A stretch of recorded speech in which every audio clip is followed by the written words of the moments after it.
മംഗൽ CPM-ന്റെ local committee മെമ്പറായിരുന്നു. 2015 ഞാൻ ആലമ്പാറ നിന്ന് മത്സരിച്ച് CPM-ന്റെ കാൻഡിഡേറ്റായിട്ട് മത്സരിച്ച ആളാണ്. ഞാനങ്ങനെ വരികയായിരുന്നു. സമീപകാലത്ത് പിന്നെ ഇപ്പോഴും ഞാൻ പാർട്ടിയിൽ തന്നെ തുടർന്നുകൊണ്ട് വരുമായിരുന്നു. ഈ മത്സരം വന്നപ്പോൾ നേരത്തെ ഒരു സീറ്റ് വെച്ച് മാറിയ ഒരു ചർച്ച ഉണ്ടായിരുന്നു. ആദ്യം ഞാൻ മത്സരിച്ച സീറ്റാണ് CPM എടുത്ത് മത്സരിച്ചു. രണ്ടാമത്തെ CPIക്ക് കൊടുത്തു. മൂന്നാമത് ഈ സീറ്റ് എടുക്കണമെന്നും പറഞ്ഞ് പിന്നെ ഒരു ചർച്ചയൊക്കെ ഉണ്ടായി. ഞാൻ സീറ്റ് എടുത്തത് CPM മത്സരിക്കണമെന്ന് പറഞ്ഞു. പക്ഷേ അതിലേക്കൊന്നും പോയില്ല. ആ രീതിയിൽ ചർച്ചയും പോയില്ല, അങ്ങനെ സീറ്റ് എടുത്തതുമില്ല.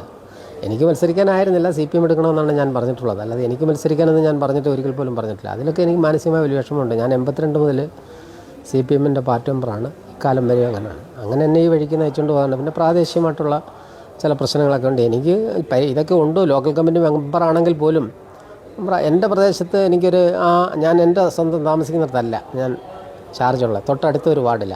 പക്ഷേ എനിക്ക് എൻ്റെ സ്ഥലത്ത് എൻ്റേതായ ഒരു പരിഗണനയൊന്നും ചില ആളുകൾ എന്നെ മുകളിലോട്ടുള്ള പോകിന് ഒക്കെ തടസ്സം പലപ്പോഴും നിന്നിട്ടുണ്ട്. ആ പരിഗണനയൊന്നും എനിക്ക് കിട്ടും. അതിലൊക്കെ എനിക്ക് മാനസികമായ ബുദ്ധിമുട്ടുണ്ട്. അതുകൊണ്ടാണ് ഞാൻ ഈ അവസാനമായി ഇങ്ങനെ ചിന്തിക്കേണ്ടി വന്നത്. അല്ലാതെ എനിക്ക് പ്രത്യേകിച്ചൊന്നും ഇപ്പോൾ പറയാനില്ല. കൂടുതൽ കാര്യങ്ങൾ വരും ദിവസം ഞാൻ പറഞ്ഞോളാം. കാലമല്ല, ജയിച്ച് കൗൺസിലറായിട്ടിരുന്നപ്പോഴും തുടർന്ന് ഞാൻ ആ വാർഡിൽ തന്നെ ഉണ്ടായിരുന്നു. ഇപ്പോഴും ഞാൻ ആ വാർഡിൽ നിലവിൽ എല്ലാ കാര്യങ്ങളിലും ബന്ധപ്പെട്ടിരിക്കുന്നു. ആ വാർഡിന് യാതൊരു വിധമായ വികസനവും ഈ രണ്ടാമത്തെ ടേണിൽ 20 മുതൽ 25 വരെ ഉണ്ടായിട്ടില്ല. അത് അവിടുത്തെ ആളുകൾ പറഞ്ഞോളും, അല്ലെ വന്ന് പരിശോധിക്കാൻ അറിയും. എല്ലാ വാർഡുകൾക്കും കിട്ടിയ പരിഗണനയൊന്നും കിട്ടിയില്ല. ആ ഒരു പരിഗണന കിട്ടാത്തതിൽ അവിടുത്തെ ആളുകൾ എന്നോട് പലപ്പോഴും പറയാറുണ്ട്, പിന്നെ മെമ്പർ ഇരുന്ന സമയത്താണ് ഇവിടെ എന്തെങ്കിലും കാര്യങ്ങൾ നടന്നിട്ടുള്ളത്, ഇപ്പോൾ ഒന്നും ഞങ്ങൾ അറിയുന്നില്ല, ഞങ്ങൾക്ക് കിട്ടുന്നില്ല, വാർഡിന് മതിയായ വികസനങ്ങളൊന്നും കിട്ടിയിട്ടില്ല. ഞാൻ വെട്ടിവെച്ച റോഡുകളുണ്ട്, 2-3 വലിയ റോഡുകളുണ്ട്. ഒരു കോളനി റോഡുണ്ട്, കടാരക്കുഴി കോളനി എന്ന് പറയുന്ന സർക്കാർ ഏറ്റെടുത്ത് കൊടുത്ത ഭൂമിയിലേക്കുള്ളൊരു കോളനി ഉണ്ടാണ്.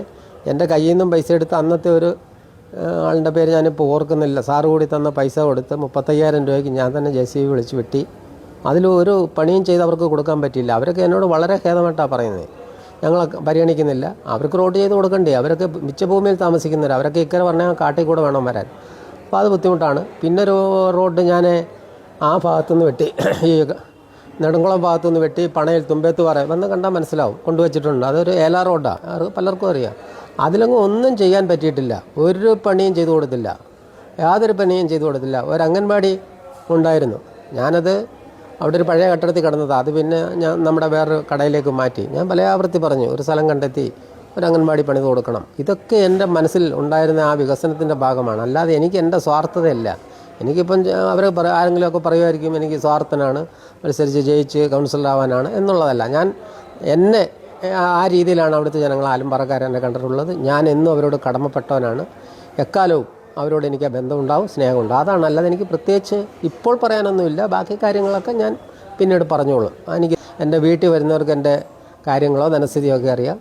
അതൊക്കെ വന്നിട്ടുള്ളവർക്കറിയാം, അല്ലാത്തവർക്കൊന്നും മനസ്സിലാവത്തില്ല. ഞാനൊരു സാധാരണക്കാരൻ കുടുംബത്തിലുള്ള ആയിരുന്നു, ടാക്സി ഡ്രൈവറായിരുന്നു. അവിടെ നിന്ന് ഞാൻ പാർട്ടി പ്രവർത്തനമായിട്ട് പോയി കോട്ടയം ടൗണിൽ ടാക്സി ഡ്രൈവേഴ്സ് യൂണിയൻ്റെ സെക്രട്ടറി ആയിരുന്നു. അത് കഴിഞ്ഞ് ഞാൻ ആ പണി നിർത്തിയപ്പോൾ ഞാൻ എൻ്റെ പ്രദേശത്തോട്ട് എൻ്റെ മെമ്പർഷിപ്പ് ട്രാൻസ്ഫർ ചെയ്ത് പോയി. അവിടെ ബ്രാഞ്ച് സെക്രട്ടറിയായി ലോക്കൽ കമ്മിറ്റി വന്ന് പ്രവർത്തിച്ചിട്ടുണ്ട്, എക്കാലവും പ്രവർത്തിച്ചിട്ടുണ്ട്. പക്ഷേ ആ ഗുണമൊന്നും ഞാൻ കണ്ടില്ല, എനിക്ക് കിട്ടിയിട്ടില്ല, പരിഗണനയൊന്നും കിട്ടിയിട്ടില്ലെന്നുള്ളതാണ് ഇപ്പോൾ എനിക്ക് പറയാനുള്ളത്.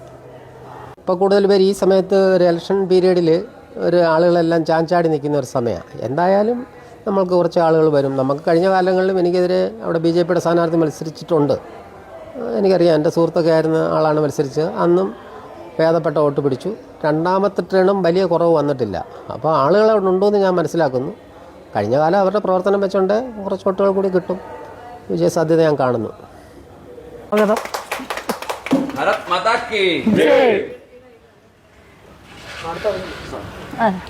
അടുത്തത് റോയ് സാർ. കോളേജ് വാർഡിൽ മത്സരിക്കുന്ന ഡോക്ടർ റോയ്, കൊട്ടാരക്കര SGയിലെ B.Ed കോളേജിന്റെ പ്രിൻസിപ്പളായി വിരമിച്ച ഡോക്ടർ റോയ്. എല്ലാ വിജയാശംസകളും.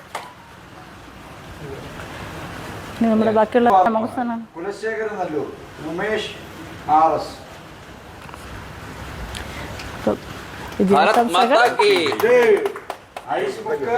അനിൽകുമാർ, വേലങ്കോണം സുജിത രാജ്കുമാർ, കല്ലുവാതുക്കൽ മഞ്ജുകുമാരി. എല്ലാ വിജയാശംസകളും.